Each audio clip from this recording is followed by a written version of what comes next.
اعوذ باللہ من الشیطان اللعین الرجیم بسم اللہ الرحمن الرحیم الحمدللہ الذی ہدانا لہذا وما کنا لنہتدی لولا ان ہدانا اللہ لقد جاءت رسل ربنا بالحق والصلاة والسلام علی النبی الامی الخاتم لما سبق والفاتح لمن غلق المعلن الحق بالحق ابی القاسم محمد صلاۃ والسلام علی اہل بیتہ الطیبین الطاہرین المعصومین المظلومین الذین اذھب اللہ عنہم الرجس وطہرہم تطہیرا۔ اما بعد فقد قال سبحانہ وتعالی فی محکم کتابہ المجید ومتقن خطابہ الحمید وقولہ الحق بسم اللہ الرحمن الرحیم ویقول الذین کفروا لست مرسلا قل کفی باللہ شہیدا بینی وبینکم ومن عندہ علم الکتاب۔ قرآن مجید کی جس آیہ کریمہ کی تلاوت کا شرف میں نے حاصل کیا ہے، ارشاد رب العزت ہو رہا ہے کہ میرے حبیب اگر یہ کافر یہ کہتے ہیں کہ آپ اللہ کے رسول نہیں ہیں تو آپ ان سے کہہ دیجئے کہ میری رسالت کی گواہی کے لیے مجھے کسی کی ضرورت نہیں ہے، بلکہ خدا کافی ہے اور وہ ہستی کافی کتاب کا۔ دیکھیے، شجاعت بغیر علم اللہ والوں کو عطا نہیں ہوتی۔ یہ جو آیہ کریمہ ہے اس کی تلاوت کا شرف، اس کی تلاوت کرنے کے بعد یہ معلوم ہوتا ہے کہ جس کے پاس جس کو گواہی دینے کے لیے منتخب کیا ہے اس کو وہ علم اور وہ شجاعت دونوں کمالات عطا کیے ہیں کہ جس سے وہ رسول کا گواہ بن پائے۔ کافروں نے آ کے کہا، پیغمبر کو جھٹلانے والوں نے آ کے کہا کہ ہم نہیں مانتے کہ آپ اللہ کے رسول ہیں۔ یہ یاد رکھنے کی بات ہے کہ زبان سے کہنا لا الہ الا اللہ محمد الرسول اللہ انسان کو کبھی معتبر نہیں بنا سکتا جب تک کہ اس کے اعمال اس کے اس فعل کی تائید نہ کر دیں، اس کے ان جملوں کی تائید نہ کر دیں۔ سب سے پہلے جب رسول اکرم پر وحی کا نزول ہوا تو اس وقت کے واقعات کو جب امت مسلمہ نے لکھا تو کچھ اس انداز سے لکھا کہ پیغمبر اکرم جبرائیل کو دیکھ کر گھبرا گئے، اور اس کے بعد عالم یہ تھا کہ پیغمبر لرز رہے تھے، پیغمبر کے جسم میں تھرتھری تھی، اور اس عالم میں جب پیغمبر گھر میں تشریف لائے تو جناب ختیجہ دیکھ کے پریشان ہو گئیں اور کہنے لگیں کہ میں آپ کو اپنے رشتے کے ایک بھائی کے پاس لے کے چلتی ہوں جن کا نام ورقہ ابن نوفل ہے، وہ انجیل کے ماہر ہیں۔ اور جب جناب ختیجہ ان کو لے کر آئیں، یہ عامت المسلمین کی تاریخ ہے کہ جناب ختیجہ جب ان کو لے کر اپنے بھائی ورقہ ابن نوفل کے پاس آئیں تو ورقہ ابن نوفل نے رسول خدا کو دیکھا اور ان واقعات کو سنا، ان حالات کو سنا۔ یہ مسلمانوں نے اپنی بڑی بڑی کتابوں میں یہ واقعات لکھے ہیں کہ گویا جن سے یہ ظاہر ہو رہا ہے کہ پیغمبر جانتے ہی نہیں تھے کہ جبرائیل کون ہیں اور ان کے پاس کس سلسلے سے جبرائیل نازل ہوئے ہیں۔ پیغمبر جبرائیل کو دیکھ کے گھبرا گئے، اور جن لوگوں نے حد سے زیادہ تجاوز کیا وہ تو معاذ اللہ انہوں نے یہ بھی لکھا کہ پیغمبر کے سینے میں کوئی نقطہ کفر تھا کہ جس کو باقاعدہ جبرائیل نے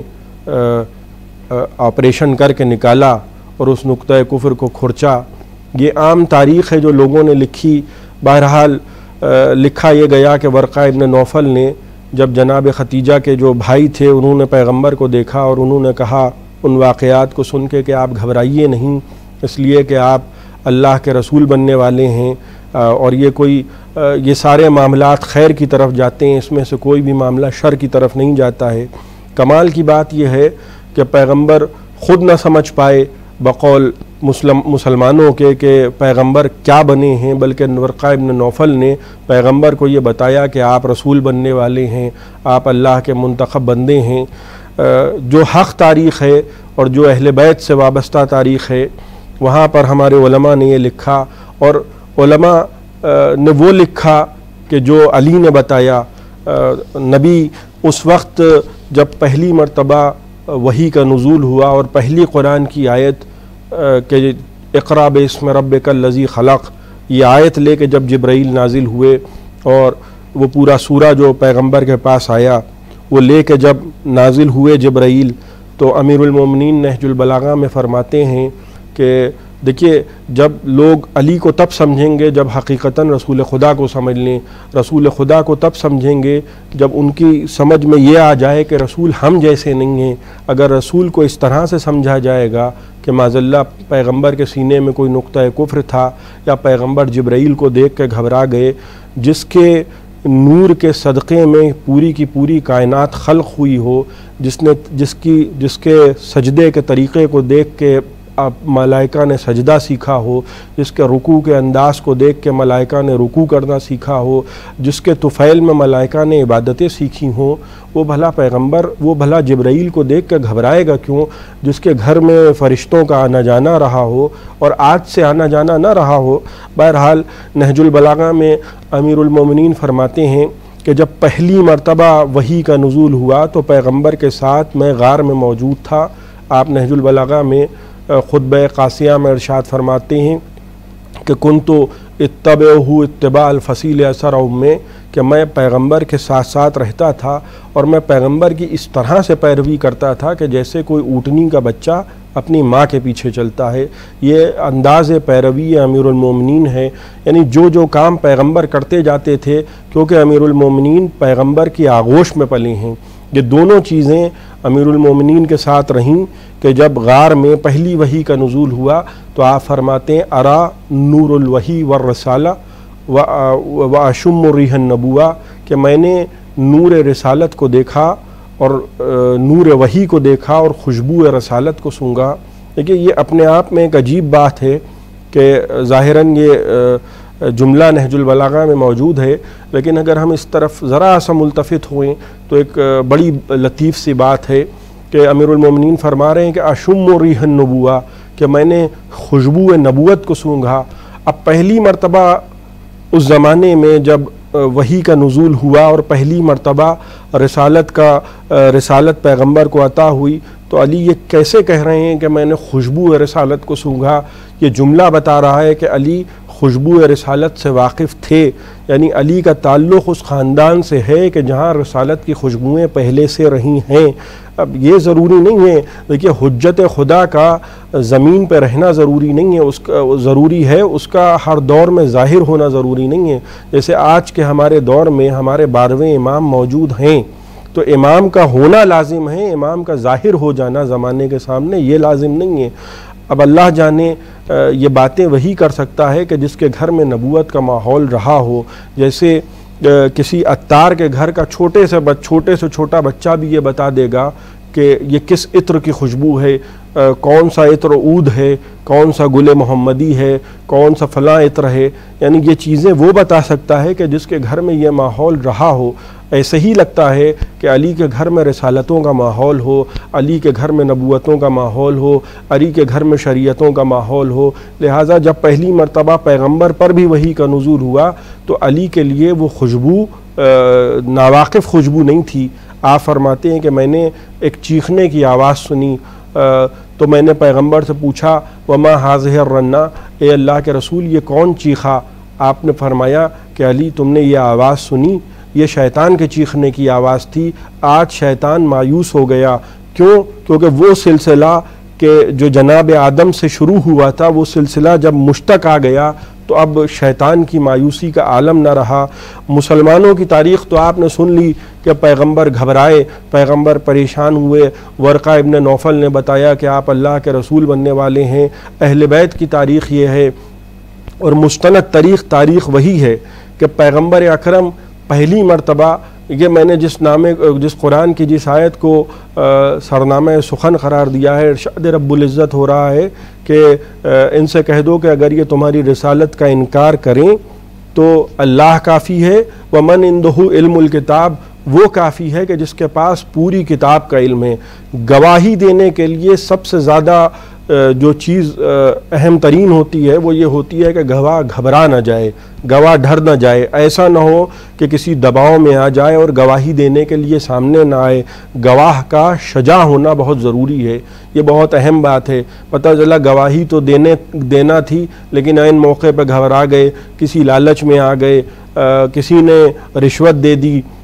کسی نے یہ کہہ دیا کہ اگر نکلو گے تو تمہاری جان کی خیر نہیں ہے، تو گواہ کو نڈر ہونا چاہیے، گواہ کو شجاع ہونا چاہیے۔ اب شجاع وہ ہوگا کہ جس کے آباء و اجداد شجاع رہے ہوں۔ پیغمبر پہ وحی کا نزول ہوا، پیغمبر سیدھے اترے مکے میں، تمام گھروں کو چھوڑا۔ یہ بھی غور کرنے کی بات ہے کہ اسی مکے میں خانہ خدا بھی ہے، اسی مکے میں خانہ کعبہ بھی ہے، لیکن خانہ کعبہ کے ساتھ آج ایک مسئلہ درپیش ہے کہ خانہ کعبہ پہ بتوں کا قبضہ ہے، ابھی بت شکن وہاں نہیں آیا ہے، لہٰذا اگر پیغمبر اس دروازے پہ تو ہو سکتا ہے کہ عداوت میں ڈوبے ہوئے قلم کل یہ لکھ دیں کہ پیغمبر لات و منات و حبل کے سے مدد مانگنے گئے تھے۔ یہ ہوا ہے، لوگوں نے یہ باتیں کی ہیں، اس لیے کہ یہ ضروری نہیں ہے کہ پیغمبر کے زمانے میں جس نے پیغمبر کو دیکھا ہو وہ پیغمبر کا چاہنے والا ہو۔ اس لیے کہ جب پیغمبر کے بیٹے جناب ابراہیم اور مختلف اولادیں اس دنیا سے گزریں تو لوگوں نے پیغمبر کو طعنے دیے، لوگوں نے پیغمبر سے کہا کہ کیونکہ آپ نے جھوٹے دین کی تبلیغ کی تھی لہٰذا ہمارے خداؤں نے آپ سے قصاص لیا ہے اور اب آپ کی نسل باقی نہیں رہے گی۔ اس کے بعد جب پیغمبر نے ان باتوں کو سنا اور پیغمبر کے دل کو تکلیف ہوئی تو سورہ کوثر پیغمبر کے دل کے لیے مرہم بن کے نازل ہوا۔ انا اعطیناک الکوثر، اے میرے حبیب ہم نے تم کو کوثر عطا کیا۔ لہٰذا آج عالم یہ ہے کہ آسمان پر ستارے کم ہیں، پیغمبر پہ زمین کی اولاد زیادہ، پیغمبر کی اولاد زمین پہ زیادہ ہے۔ اب عالم کیا ہے کہ پیغمبر اترے اور اترنے کے بعد سب دروازوں کو چھوڑتے ہوئے اس دروازے پر آ گئے کہ جو جناب ابو طالب کا دروازہ ہے۔ بڑی کمال کی بات ہے، لوگ تو کہتے ہیں کہ ابو طالب نے کلمہ نہیں پڑھا، لوگ تو کہتے ہیں معاذ اللہ ابو طالب کافر تھے، لوگ تو کہتے ہیں کہ ابو طالب مشرک تھے، لوگ تو دنیا جہان کی باتیں کرتے ہیں۔ مجھے لوگوں کی باتوں کی پرواہ نہیں ہے، میں یہ دیکھ رہا ہوں کہ قرآن کیا کہہ رہا ہے۔ قرآن کہہ رہا ہے لا تجد قوما یؤمنون باللہ ویوم الآخر یوادون من حاد اللہ ورسولہ، تم نہیں دیکھو گے کوئی ایسی قوم کہ جس سے جو اللہ اور اس کے رسول سے دشمنی رکھے اور اللہ اور اس کا رسول اس سے دوستی رکھے، یعنی جو عداوت پیغمبر، جو عداوت خدا کرے گا پیغمبر اس سے تعلق نہیں رکھیں گے۔ جناب ابو طالب کے دروازے پہ پیغمبر پہنچے اور پہنچنے کے بعد دروازے کو دستک دی، یہ اہل بیت کی تاریخ ہے، دروازے کو دستک دی اور دروازے کو دستک دینے کے بعد جیسے ہی جناب ابو طالب باہر آئے پیغمبر نے فرمایا کہ چچا جان وہ امر آ گیا۔ اب یہ گفتگو کیسے ممکن ہے کہ اپنے چچا سے جناب ابو طالب سے کہہ رہے ہیں کہ چچا وہ امر آ گیا، یعنی کوئی بات اگر پہلے ہو چکی ہے اس کے متعلق اگر خبر دی جاتی ہے تو پوری بات نہیں بیان کی جاتی بلکہ فقط حوالہ دے دیا جاتا ہے، فقط ریفرنس دے دیا جاتا ہے۔ جیسے کسی کو اگر میں نے بلایا ہے اور ان صاحب کا میں انتظار کر رہا ہوں اور مجھے معلوم ہے کہ وہ آنے والے ہیں اور کوئی آ کے مجھ سے یہ کہے کہ وہ صاحب آ گئے تو میں یہ نہیں پوچھوں گا کہ کون صاحب آ گئے، اس لیے کہ میں جانتا تھا کہ وہ آنے والے ہیں، اسی وقت پہ آنے والے ہیں، فقط اشارہ کر دیا جاتا ہے تو بات سمجھ میں آ جاتی ہے۔ ویسے ہی پیغمبر اکرم اشارہ کر رہے ہیں کہ چچا وہ امر آ گیا، یعنی وہ امر وہ کہ جس کے سب منتظر ہیں، یہ پورے کا پورا خاندان منتظر ہے۔ اس لیے کہ ہمارے مذہب میں امام یا نبی وہ نہیں ہوتا ہے کہ جس کے آباء و اجداد کافر ہوں، یہ سمجھ لینے کی بات ہے۔ دوسروں کے مذہب اور ہیں، ہمارا مذہب اور ہے۔ ہمارے مذہب میں یعنی ہمارے سے مراد میرے گھر کا مذہب نہیں بلکہ فقہ جعفری میں، جعفری مذہب میں عقائد امامیہ جو ہمارے عقائد کے اعتبار سے نبی یا امام وہ ہوتا ہے کہ جس کا سلسلہ نسب پورے کا پورا پاک ہو، الف سے لے کر یہ تک سب پاک ہو، یعنی کافروں کے گھر میں رسول نہیں آئے گا، کافروں کے گھر میں نبی نہیں آئے گا۔ یہ ممکن نہیں ہے کہ باپ کافر ہو بیٹا نبی ہو جائے، یہ ہمارے مذہب میں نہیں ہوتا۔ یہ کہیں اور معجزات ممکن ہوں گے لیکن ہمارے مذہب میں یہ معجزات نہیں ہوتے کہ پتہ چلا کہ باپ کافر ہیں اور بیٹا جو ہے وہ رسول خدا ہے۔ یہ ہمارے مذہب میں یہ ممکن نہیں ہے کہ ماں باپ طرفین سے سلسلہ، یعنی اگر ماں باپ دونوں کافر ہیں تو بیٹا سید نہیں ہوگا، تو جب بیٹا سید نہیں ہوگا تو ابو الائمہ کیسے ہو جائے گا؟ بیٹا اگر سید نہیں ہوگا تو وہ سیدوں کا سردار کیسے ہو جائے گا؟ بہرحال جناب ابو طالب سے جیسے ہی آ کے پیغمبر نے کہا کہ چچا وہ امر آ گیا، عجیب جملہ کہا جناب ابو طالب نے. جناب ابو طالب نے فرمایا اے میرے لال دین مبین کی تبلیغ کر دو. ما سلکک لسان الا وقد قطعتہ. اے میرے لال جو بھی زبان تمہارے خلاف کھلے گی تمہارا چچا اس زبان کو گدی سے کھینچ لے گا. یہ کس کے جملے ہیں؟ یہ جناب ابو طالب کے جملے ہیں جن کو ابن ابی الحدید معتزلی نے بھی لکھا, تمام علماء نے لکھا. یعنی جس زمانے میں بہت سی چیزیں ہوتی ہیں وہاں دلیل کی ضرورت نہیں ہوتی. ابو طالب علیہ السلام کے باقاعدہ پوری کی پوری کتاب چھپی ہے, دیوان ہے ابو طالب. یعنی خود ابو طالب کے جملے, ابو طالب علیہ السلام کے جملے دلیل ہیں,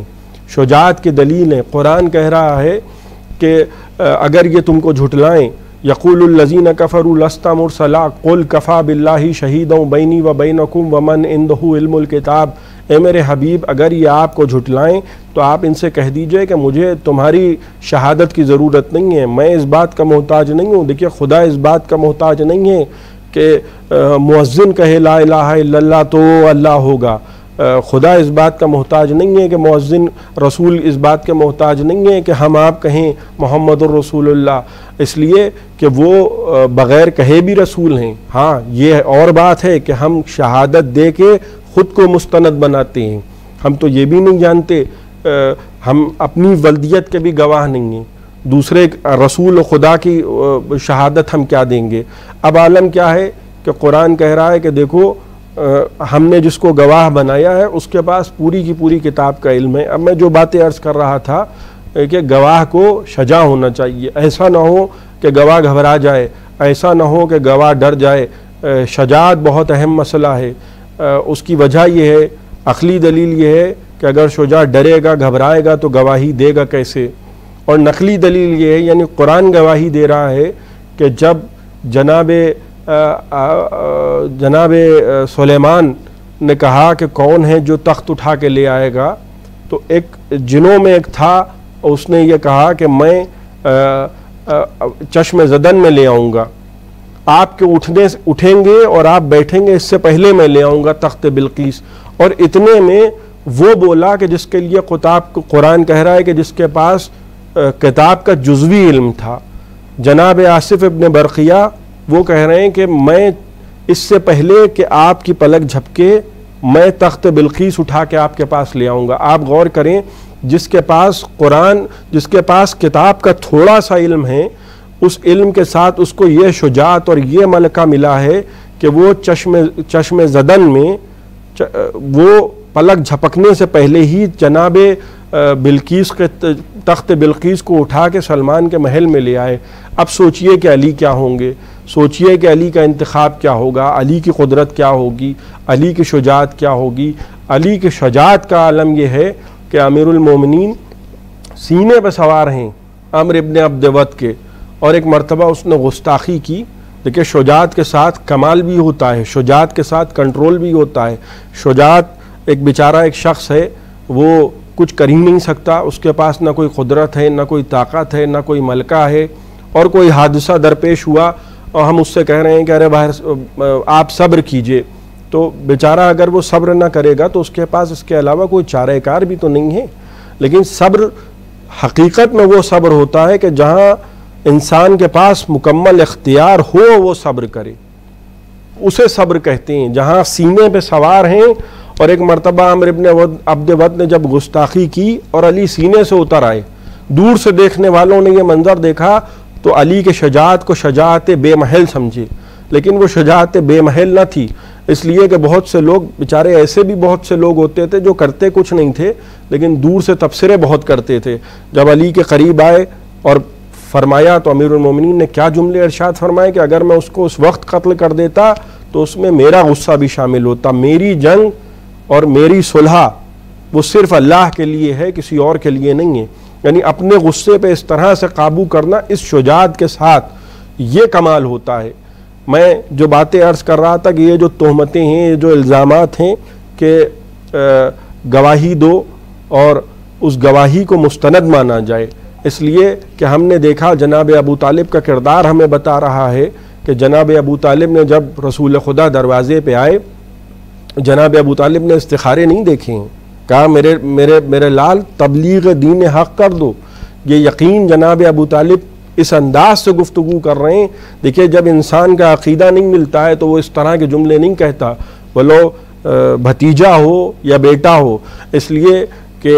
ہم نے قرآن میں واقعات پڑھے، ہم نے تاریخوں میں دیکھا کہ جنہوں نے پالا تھا جب ان کا عقیدہ نہیں ملا، جیسے جناب ابراہیم کے چچا آزر جن کو قرآن نے اب کہا ہے اس لیے کہ انہوں نے پالا ہے. ضروری نہیں ہے کہ جو پال رہا ہو اس کو اب کہا جاتا ہے، ضروری نہیں ہے کہ جس کو اب کہا جائے وہ واقعی بیٹا ہو. بہت سے لوگ اس طرح کی گفتگو کرتے ہیں کہ وہ قرآن میں ہے کہ آدم نے غلطی کی. جناب والا آدم نے قرآن میں تو یہ بھی ہے کہ اللہ کا ہاتھ تھا، تو کیا آپ اس مجاز کو آپ حقیقت سمجھ بیٹھے؟ آپ جناب جہاں عمومی طور پر علماء نے لکھا ہو کہ نہیں آدم سے ترک اولا ہوا ہے، وہاں آدم علیہ السلام کے لیے آپ کہیں کہ غلطی ہے، تو یہ انسان کی کبھی کبھی ناواقفیت بھی اس درجے پہ پہنچ جاتی ہے کہ جہاں انسان جہالت کی گفتگو کرنے لگتا ہے. جناب آزر نے جناب ابراہیم کے چچا ہیں آزر، اور اسی گھر میں پلے ہیں. جیسے ہی اعلان حق کیا جناب ابراہیم نے، آزر نے کیا کہا کہ یہاں سے چلے جاؤ ورنہ میں تمہیں پتھروں سے ماروں گا. دیکھیے چچا وہ بھی ہیں، چچا ابو طالب بھی ہیں، لیکن مسئلہ کیا ہو رہا ہے کہ کہا جا سکتا کہ صاحب ابو طالب کو محبت زیادہ تھی اس لیے کہ رسول کے اور بھی چچا تھے، لیکن صرف ابو طالب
اپنے بعد نبی اپنا وزیر منتخب نہیں کر سکتا تو امت کیسے منتخب کرے گی؟ اگر نبی جائیں گے تو علی کے حوالے ذمہ داریاں ہیں، اگر علی اس دنیا سے جائیں گے تو حسن مجتبیٰ کے حوالے ذمہ داریاں ہیں۔ لہٰذا جب سر پہ ضربت لگی ہے تو کنبے کو کس کے حوالے کیا؟ حسن مجتبیٰ کے حوالے کیا، اس لیے کہ علی کے بعد امامت کے منصب پہ کون فائز ہوا؟ حسن مجتبیٰ فائز ہوئے۔ پورے کے پورے گھر کو جب حسن مجتبیٰ کے حوالے کیا تو کہا بیٹا حسن اب یہ کنبہ تمہارے حوالے، اب حسن آج سے تمہاری ذمہ داریاں شروع ہو گئیں۔ پورے گھر کو حسن مجتبیٰ کے حوالے کیا، حسین بھی حسن کے حوالے ہیں، عباس بھی حسن کے حوالے ہیں، سب حسن مجتبیٰ کے حوالے ہیں۔ اور اس طرح امیر المومنین آج 20ویں رمضان ہے، یہ سمجھیے کہ امیر المومنین کے وہ ساعتیں قریب ہو رہی ہیں کہ جب ہمارا اور آپ کا پہلا امام اس دنیا سے رخصت ہو جائے گا۔ بہت افسوس کے ساتھ کہ ہم نہ اس طرح سے مجلسیں کر سکتے ہیں، نہ اس طرح سے غم منا پا رہے ہیں، ہم اپنے گھروں میں خود ایک طریقے سے قید ہو گئے ہیں، یہ تنہائیاں ہیں اور ہم ہیں اور ذکر علی ہے، لیکن ہمارے گھروں میں امام باڑے ہیں، ہم مجلسیں کر رہے ہیں، ولو چند لوگ ہوں لیکن کم سے کم ہم مظلوم کا ماتم کر رہے ہیں۔ سوچئے کہ کیا گزرتی ہوگی ان کے دلوں پر کہ جو اپنے ورثاء کو روتے تھے تو تماچے مارے جاتے تھے۔ امام 12ویں امام فرماتے ہیں سلام ان رخساروں پر کہ جن کی رنگت کربلا سے کوفہ اور کربلا سے شام کئی مرتبہ تبدیل ہوتی رہی۔ جب پورے کنبے کو امام حسن کے حوالے کر چکے تو امیر المومنین کا عالم یہ ہے کہ کیونکہ زہر پورے جسم میں پھیل چکا ہے، کبھی غش میں چلے جاتے ہیں، کبھی غش سے افاقہ ہوتا ہے، پھر کچھ باتیں کرتے ہیں، تکیوں پہ تکیے بدلے جا رہے ہیں، خون تیزی سے بہہ رہا ہے اور زہر جسم میں بہت تیزی سے پھیل چکا ہے۔ اب چند دقیقے ہیں اور چند ساعتیں ہیں کہ جناب زینب کو قریب بلایا اور ایک مرتبہ بیٹی کو قریب بلا کے بٹھایا اور جناب زینب کا سر اپنے شانے پہ رکھا۔ جناب زینب رو رہی ہیں، کہا زینب پریشان نہ ہونا، رونا نہ زینب، کچھ باتیں ہیں میری بیٹی، ان باتوں کو سن لو زینب۔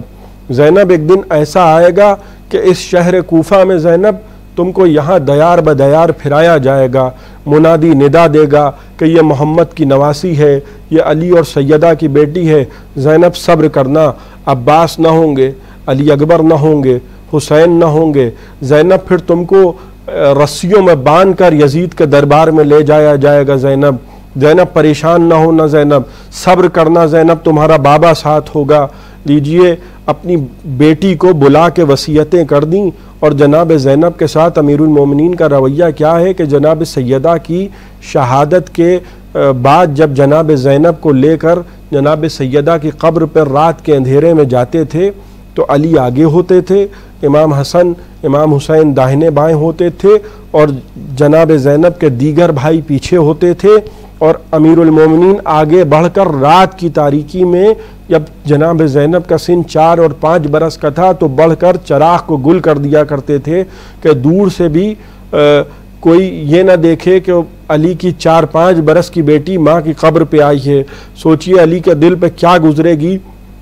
کہ جب یہی کوفہ ہوگا، یہی کوفے کا بازار ہوگا، یہی کوفے کا دربار ہوگا اور علی کی اس بیٹی کو اس عالم میں لے کر آیا جائے گا، سوچئے کہ کیا دلوں پہ گزرے گی۔ لہٰذا جب ہم نے دیکھا کہ پہلی سفر کو قافلے کو بازار شام سے گزار کر یزید کے دربار میں لایا جانے لگا تو امیر المومنین نے وصیت فرمائی تھی کہ زینب